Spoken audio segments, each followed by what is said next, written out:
The Book of Joshua. Joshua chapter 1. After the death of Moses, the servant of the Lord said to Joshua, son of Nun, Moses' assistant, Moses, my servant, is dead. Now then, you and all these people, get ready to cross the river Jordan into the land I am about to give to them, to the Israelites. I will give you every place where you set your foot, as I promised Moses. Your territory will extend from the desert to Lebanon, and from the great river, the Euphrates, all the Hittite country, to the Mediterranean Sea in the west. No one will be able to stand against you all the days of your life. As I was with Moses, so I will be with you. I will never leave you nor forsake you. Be strong and courageous, because you will lead these people to inherit the land I swore to their ancestors to give them. Be strong and very courageous. Be careful to obey all the law my servant Moses gave you. Do not turn from it to the right or to the left, that you may be successful wherever you go. Keep this book of the law always on your lips. Meditate on it day and night, so that you may be careful to do everything written in it. Then you will be prosperous and successful. Have I not commanded you? Be strong and courageous. Do not be afraid. Do not be discouraged, for the Lord your God will be with you wherever you go. So Joshua ordered the officers of the people, go through the camp and tell the people, get your provisions ready. 3 days from now you will cross the Jordan here to go in and take possession of the land the Lord your God is giving you for your own. But to the Reubenites, the Gadites, and the half-tribe of Manasseh, Joshua said, remember the command that Moses the servant of the Lord gave you after he said, the Lord your God will give you rest by giving you this land. Your wives, your children, and your livestock may stay in the land that Moses gave you east of the Jordan, but all your fighting men, ready for battle, must cross over ahead of your fellow Israelites. You are to help them until the Lord gives them rest, as he has done for you, and until they too have taken possession of the land that the Lord your God is giving them. After that, you may go back and occupy your own land, which Moses, the servant of the Lord, gave you east of the Jordan, towards the sunrise. Then they answered Joshua, whatever you have commanded us we will do, and wherever you send us we will go. Just as we fully obeyed Moses, so we will obey you. Only may the Lord your God be with you, as he was with Moses. Whoever rebels against your word and does not obey it, whatever you may command them will be put to death. Only be strong and courageous. Deuteronomy chapter 31. Then Moses went out and spoke these words to all Israel. I am now 120 years old, and I am no longer able to lead you. The Lord has said to me, you shall not cross the Jordan. The Lord your God himself will cross over ahead of you. He will destroy these nations before you, and you will take possession of their land. Joshua also will cross over ahead of you, as the Lord said. And the Lord will do to them what he did to Sihon and Og, the kings of the Amorites, whom he destroyed along with their land. The Lord will deliver them to you, and you must do to them all that I have commanded you. Be strong and courageous. Do not be afraid or terrified because of them, for the Lord your God goes with you. He will never leave you nor forsake you. Then Moses summoned Joshua and said to him in the presence of all Israel, be strong and courageous, for you must go with this people into the land that the Lord swore to their ancestors to give them, and you must divide it among them as their inheritance. The Lord himself goes before you and will be with you. He will never leave you nor forsake you. Do not be afraid. Do not be discouraged." So Moses wrote down this law and gave it to the Levitical priests, who carried the ark of the covenant of the Lord, and to all the elders of Israel. Then Moses commanded them, "At the end of every 7 years, in the year for cancelling debts, during the festival of tabernacles, when all Israel comes to appear before the Lord your God at the place he will choose, you shall read this law before them in their hearing. Assemble the people, men, women, and children, and the foreigners residing in your towns, so that they can listen and learn to fear the Lord your God, and follow carefully all the words of this law. Their children, who do not know this law, must hear it and learn to fear the Lord your God as long as you live in the land you are crossing the Jordan to possess."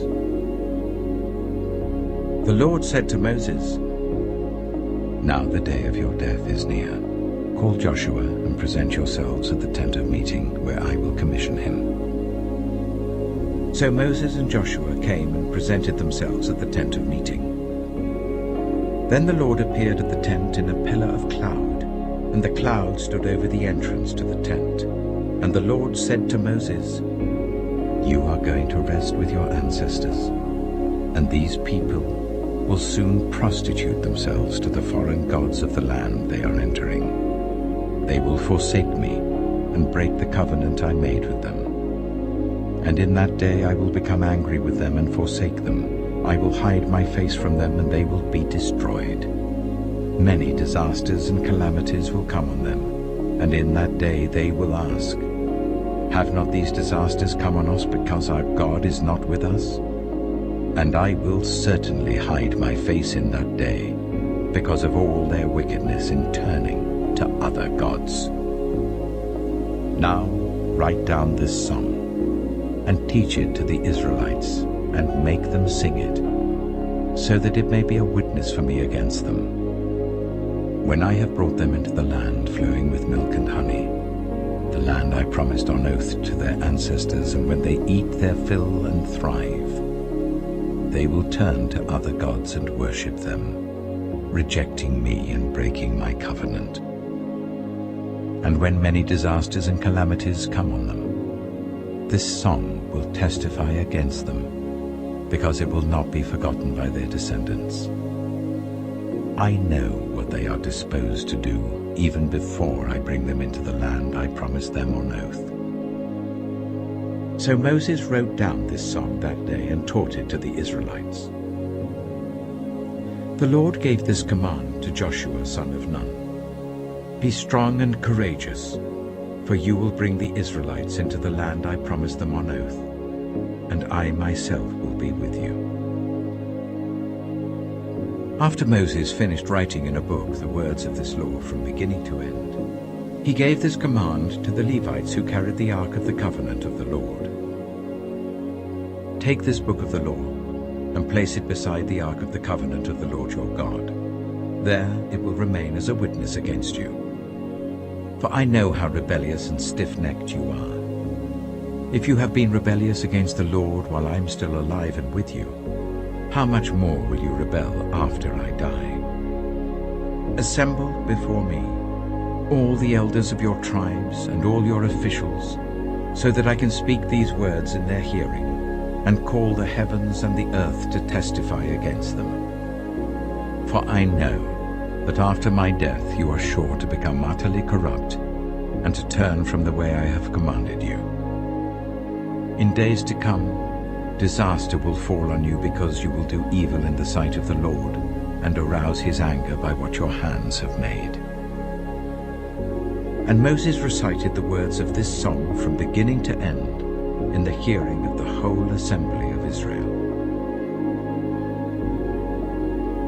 Joshua chapter 6. Now the gates of Jericho were securely barred because of the Israelites.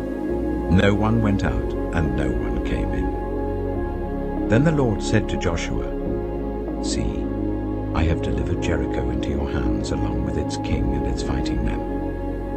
March round the city once with all the armed men. Do this for 6 days. make 7 priests carry trumpets of ram's horns in front of the ark. On the 7th day, march round the city 7 times, with the priests blowing the trumpets. When you hear them sound a long blast on the trumpets, make the whole army give a loud shout. Then the wall of the city will collapse, and the army will go up, everyone straight in. So Joshua, son of Nun, called the priests and said to them, "Take up the ark of the covenant of the Lord, and make 7 priests carry trumpets in front of it." And he ordered the army, "Advance, march round the city with an armed guard going ahead of the ark of the Lord." When Joshua had spoken to the people, the 7 priests carrying the 7 trumpets before the Lord went forwards, blowing their trumpets, and the ark of the Lord's covenant followed them. The armed guard marched ahead of the priests who blew the trumpets, and the rear guard followed the ark. All this time the trumpets were sounding.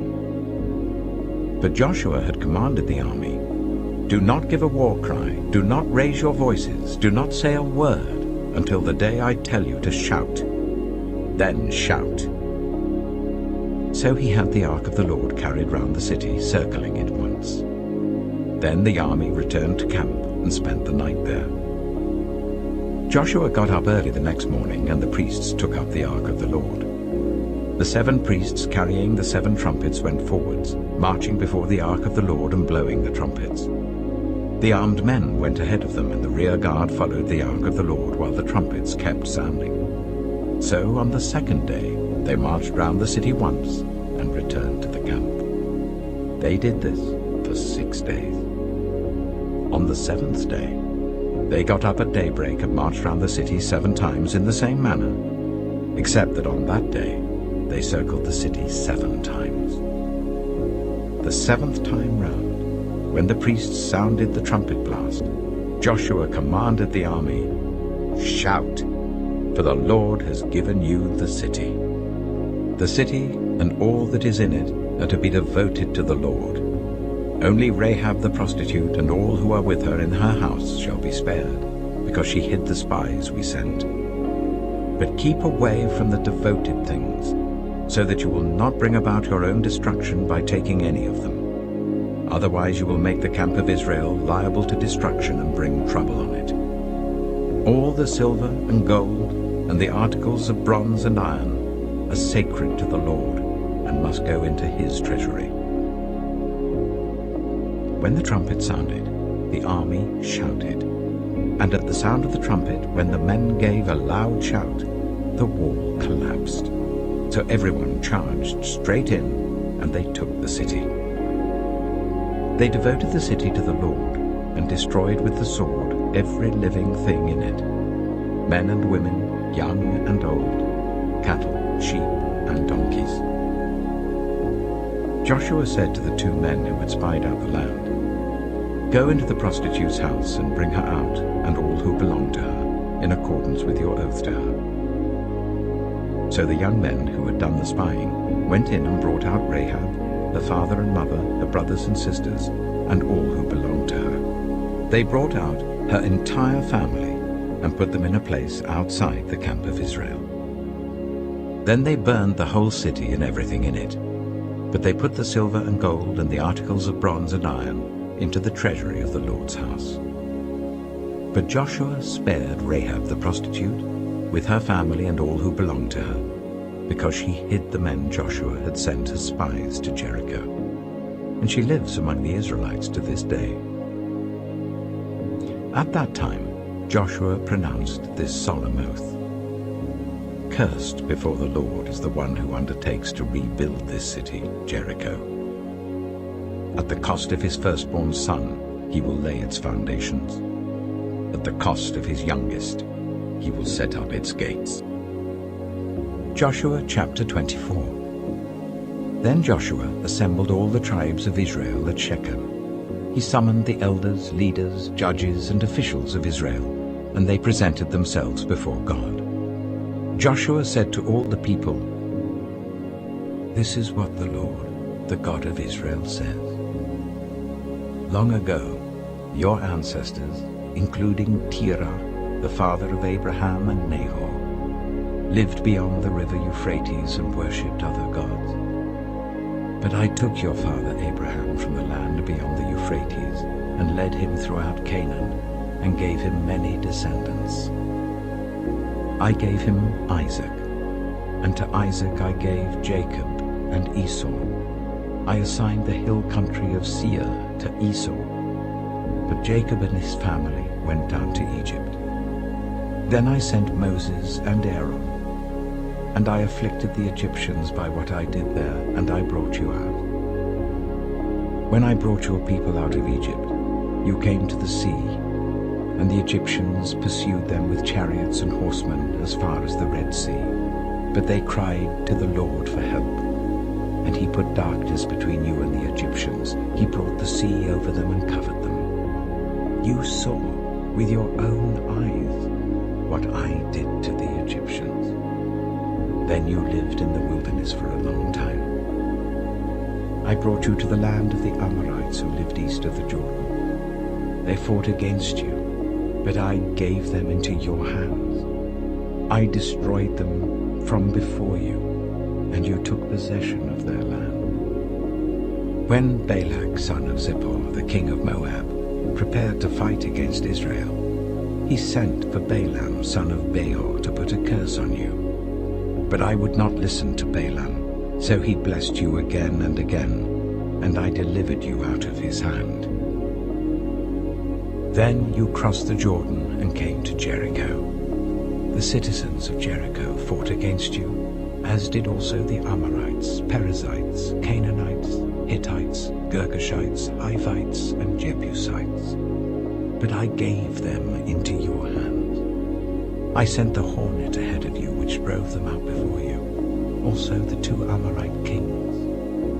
You did not do it with your own sword and bow. So I gave you a land on which you did not toil, and cities you did not build, and you live in them and eat from vineyards and olive groves that you did not plant. Now fear the Lord and serve him with all faithfulness. Throw away the gods your ancestors worshipped beyond the river Euphrates and in Egypt, and serve the Lord.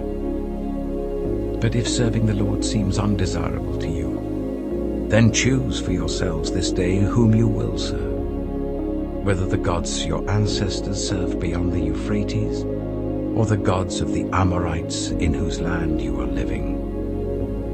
But as for me and my household, we will serve the Lord. Then the people answered, Far be it from us to forsake the Lord to serve other gods. It was the Lord our God himself who brought us and our parents up out of Egypt, from that land of slavery, and performed those great signs before our eyes. He protected us on our entire journey and among all the nations through which we traveled. And the Lord drove out before us all the nations, including the Amorites who lived in the land. We too will serve the Lord, because he is our God. Joshua said to the people, You are not able to serve the Lord. He is a holy God. He is a jealous God. He will not forgive your rebellion and your sins. If you forsake the Lord and serve foreign gods, he will turn and bring disaster on you and make an end of you, after he has been good to you. But the people said to Joshua, No, we will serve the Lord. Then Joshua said, You are witnesses against yourselves that you have chosen to serve the Lord. Yes, we are witnesses, they replied. Now then, said Joshua, throw away the foreign gods that are among you, and yield your hearts to the Lord, the God of Israel. And the people said to Joshua, We will serve the Lord our God and obey him. On that day, Joshua made a covenant for the people, and there at Shechem he reaffirmed for them decrees and laws. And Joshua recorded these things in the book of the law of God. Then he took a large stone and set it up there under the oak near the holy place of the Lord. See, he said to all the people, this stone will be a witness against us, It has heard all the words the Lord has said to us. It will be a witness against you if you are untrue to your God." Then Joshua dismissed the people, each to their own inheritance. After these things, Joshua, son of Nun, the servant of the Lord, died at the age of 110. And they buried him in the land of his inheritance, at Timnath-Serah, in the hill country of Ephraim, north of Mount Gaash. Israel served the Lord throughout the lifetime of Joshua and of the elders who outlived him and who had experienced everything the Lord had done for Israel. And Joseph's bones, which the Israelites had brought up from Egypt, were buried at Shechem in the tract of land that Jacob bought for 100 pieces of silver from the sons of Hamor, the father of Shechem. This became the inheritance of Joseph's descendants. And Eleazar, son of Aaron, died and was buried at Gibeah, which had been allotted to his son Phinehas in the hill country of Ephraim.